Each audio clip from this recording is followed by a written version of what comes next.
Hello and welcome back to Pizza360. As always, I'm your host, Daniel Lee Perea. Today we have a very special guest joining us via Skype, Mr. Sean Brauser, the CEO and founder of Romeo's Pizza. The Romeo's Pizza chain grew from 1 to 34 stores in only 13 years. Sean Brauser and Romeo's Pizza have been named Best Pizza in America, and in 2013 they were named Best Pizza in the Midwest. Sean, how are you today? I'm doing very good. How are you? Today, we're talking with Sean about how to combat rising food costs. Sean, as you are probably well aware, global food prices have risen 2.7% in 2012, reaching levels not seen since the 1960s and 70s. In 2013 and early 2014, food continues to rise with specific concerns of mozzarella, cheese, beef and pork, and now wheat. Sean, what are some general tips for pizzerias worried about rising food costs? Well, number one, you need to have portion control.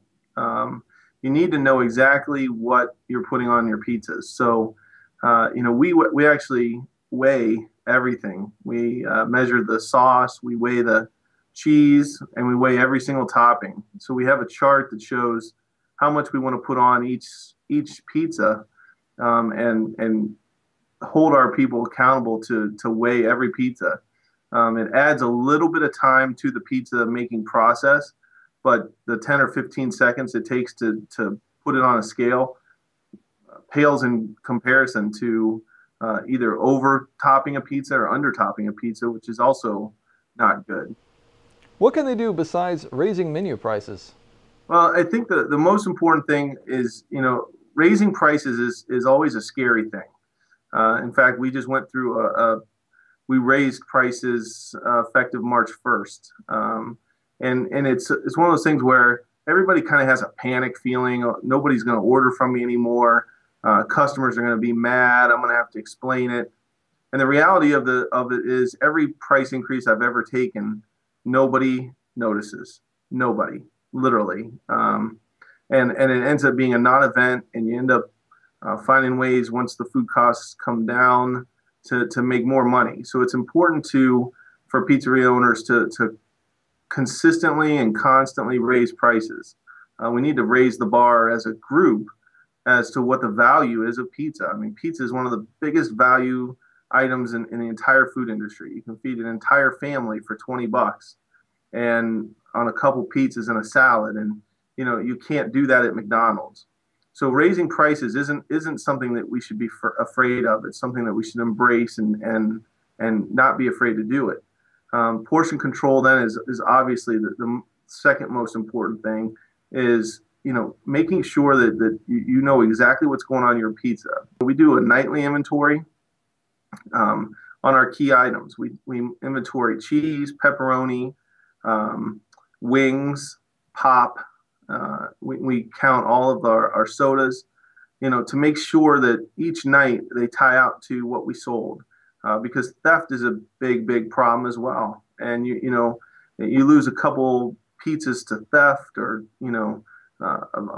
pops, or God forbid somebody takes a case of wings for their college party they're planning this weekend, which has been known to happen. That really is a big chunk of food cost that you can't afford to lose 2 or 3% simply on theft, which is, it happens. Now, mozzarella cheese has risen 15% over the past 2 years. Cheese prices are near all-time highs. A year ago, they averaged about $1.60.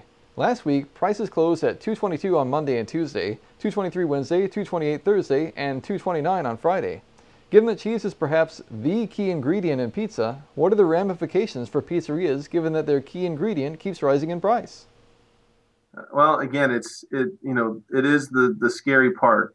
We track the cheese price based on cheesereporter.com, so you can see the daily movement in cheese. We have an arrangement with our distributor to be a block plus program, meaning we'll pay a 50 or 60 cents over block wherever the block moves, so that we know and can forecast what the changes in prices are, and also hold our distributors accountable for when the prices drop, because a lot of times distributors will raise prices quickly and lower prices slowly. So we've got a mechanism to make sure that from a distributor standpoint, they're on the ball and in our best interest as well. Okay, well, I wouldn't recommend using imitation cheese, but is there any other alternative to cheeses that may be more cost-friendly to pizzerias? Maybe a cheeseless pizza item or two on the menu? Yeah, I love selling pizzas with no cheese if somebody orders it. It's not it doesn't happen often. Some One thing you could do is I would not suggest lowering your quality of your cheese, but you could get a cheaper cheese and begin to maybe blend it with your current cheese, maybe on a 2-to-1 ratio, just to save some money. But ultimately, that's if you're, have done the things that I've said beforehand, and you still need to find ways to save some money, because, the one thing that Big Dave always said to me, and I've used as a mantra is, I'd rather explain my prices than explain my quality. So rather than compromising your quality, raise the price, portion control, inventory, and do those things and just weather the storm of high cheese prices. Well, now, weather is also impacting food costs with droughts in California and storms across the country. For those who are not necessarily buying local, is now the time to consider local produce instead of rising costs from weather-torn areas? Yeah, I think so. There's going to be a shortage of all sorts of vegetables, tomatoes. I've heard avocados are in big trouble. It's important to try and locally source. We do that really as much as possible, but being in Ohio, there's not exactly fresh lettuce being harvested today in Ohio. So you are kind of tied to outside produce. So it's just, again, it's a price issue. Raise your prices. Don't be afraid to take those increases. People go to the grocery store and they see it too. So it's not like, oh, Romeo's Pizza is the only guy that ever raised a price. If you go to the grocery store, you see right now the huge increase in prices, and the disappointing thing, just from a governmental standpoint, is they don't include food prices in inflation. So when they tell us that there's 0.1% inflation, they don't include fuel, and they don't include food. And to me, those are two of my biggest expenses in life, besides my house. So there is a big inflation going on right now, and we've got to just be aware of that. The U.S. Department of Agriculture warned in the Food Price Outlook 2013 through 14 for the kind of low single-digit price increases with which restaurant operators can live. The lone exception was beef, destined to cost more because herd sizes have shrunk of late while demand has not. What can pizzerias do to deal with beef costs? The beef costs, it goes into pepperoni and some of the other toppings. It's a matter of obviously portion control. A lot of people don't necessarily portion control toppings. I think that's important to do, to make sure that the 16-year-old kid on the line is putting exactly what you want on that pizza. So again, it's portion control, it's inventory management, it's limiting waste. A couple bad pizza makes cost a lot of money. I mean, a pizza nowadays costs an operator $4 or $5 to make.